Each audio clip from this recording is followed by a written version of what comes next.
नमस्कार, मैं हूं संजय कुमार और आपको पता है कि लगातार हम बाल विकास परियोजना आंगनबाड़ी सेविका सहायिका के ऊपर जो बीतती है, उनका जो हालात है, परिस्थिति है, उस परिस्थिति पर हम लगातार आपको रूबरू कराते हैं और खबर आपको बताते हैं कि किस प्रक्रिया से उन्हें कैसे काम की तरफ मोड़ा जाता है, बल्कि जो वेतन मानदेय है उसके तरफ एक भी इशारा सरकार की ओर से नहीं होता है, लेकिन लगातार उन्हें काम के प्रति मोड़ा जाता है। हम आपको बताए थे कुछ दिन पहले भी कि सरकार तमाम प्रलोभन देने के बाद किस प्रकार से उन्हें व्यस्त करते हैं कामों में। आज फिर हम आपके साथ लेकर के मौजूद हैं।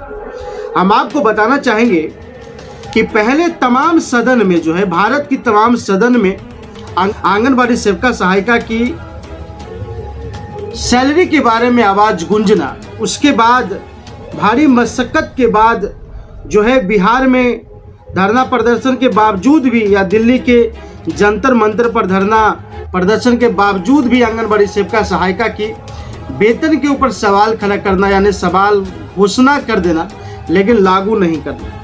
उसके बाद आपको बताना चाहेंगे कि सरकार की नीति में बहुत सारे ऐसे नीति है जहां पर सरकार को डगमग जब उनका पैर होने लगता है तो वो काफ़ी तरीके से कुछ सोचता है कि ऐसे उलझाऊं कि फिर से आंगनबाड़ी सेविका सहायिका अपनी काम में व्यस्त हो जाए, बल्कि उनकी मेंटलिटी धरना प्रदर्शन या वेतन की तरफ से हट करके उनका काम में इन्वॉल्व हो जाए।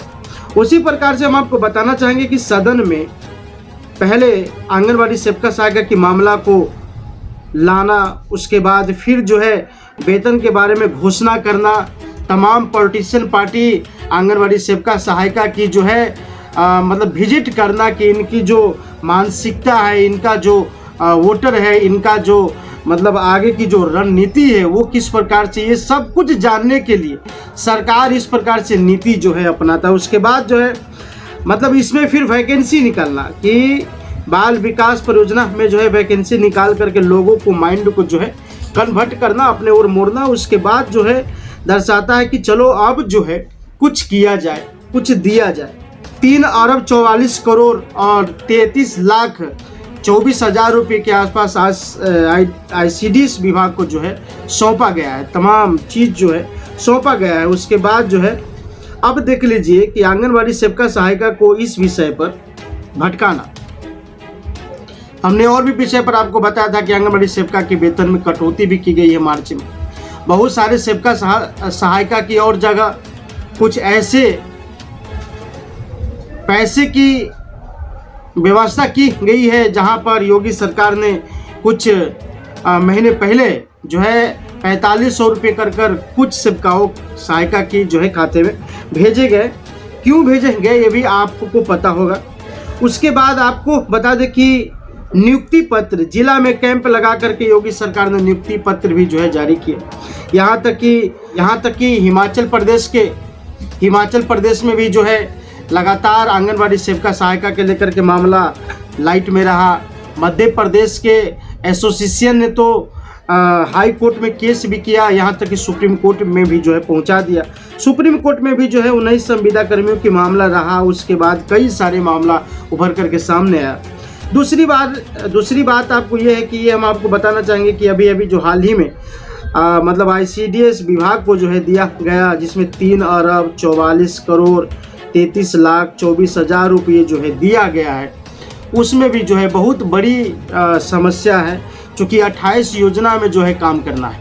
28 योजना में काम करने के बजाय भी अगर हम आपको दिखाना चाहेंगे तो आंगनबाड़ी सेविका सहायिका की अब वर्क और भी बढ़ा दिया गया है। और भी वर्क बढ़ाने के पीछे का कारण क्या है वो भी हम आपको लगातार बताने की कोशिश कर रहे थे। आपको हम ये भी बताएं कि पटना ICDS विभाग ने जो सविनय समिति की गठन के द्वारा अब आंगनबाड़ी सेविका सहायिका की पेमेंट होगी। दूसरी बात है कि आंगनबाड़ी सेविका सहायिका की 2024 की लोकसभा चुनाव में एक प्रशिक्षण तौर पर अपने अपने ब्लॉक में जागरूक करना है कि EVM के कुछ ऐसे तस्वीर बनाना है, कुछ EVM के इस प्रकार से मतलब जागरूक करने के लिए, लोगों को दिखाने के लिए आंगनबाड़ी सेविका सहायिका को एक मीटिंग के जरिए उसमें पूरी प्रक्रिया दिखाई दिखाई जा रही है। बहुत सारे मामला को जो है लेकर के सामने आता है, बहुत सारे मामला उस पर चलता है। लेकिन अगर हम बात करें कि आंगनबाड़ी सेविका सहायिका की अगर वेतन की अगर बात किया जाए, मानदेय की अगर बात किया जाए, तो कारण क्या है कि इन लोगों की वेतन पर लागू नहीं होता है। अगर हम बात करें तो इन लोगों का जो है सरकार की या सरकार की रणनीति या पॉलिटिशियन देश चलाने वाले लोगों की सबसे बड़ी एक हथियार मिल जाता है कि भैया अब तो आचार संहिता है, आचार संहिता में कुछ होगा नहीं।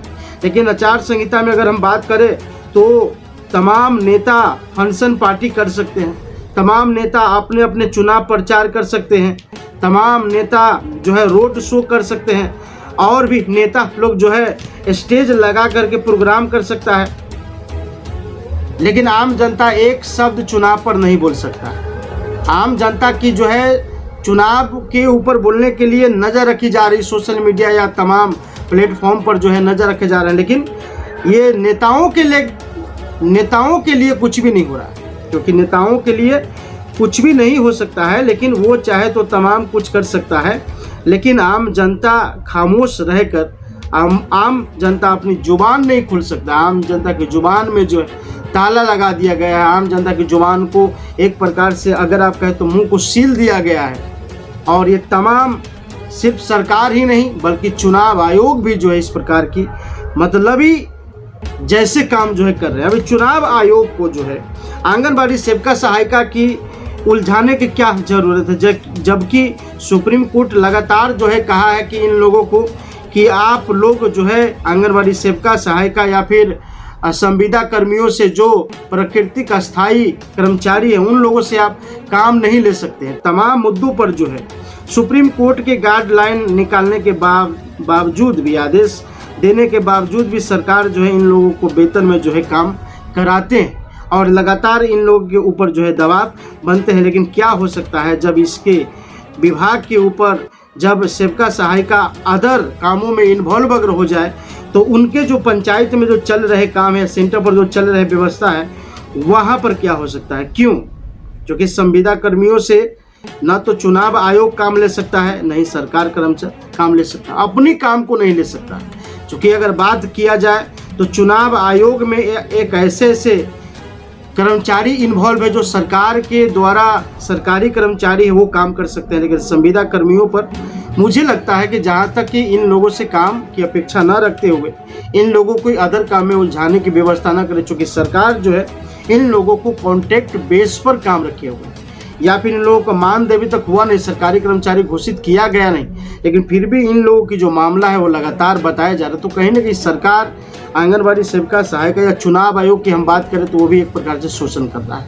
तो शोषण करने की अगर जरिया अगर सरकार अगर इसी प्रकार से है तो फिर लोकतंत्र किस पहलुओं पर आकर के अटक चुका है। क्यों हम कहते हैं कि हमारे लोकतंत्र का महापर्व है चुनाव। इस चुनाव को किस प्रकार से देखा जा रहा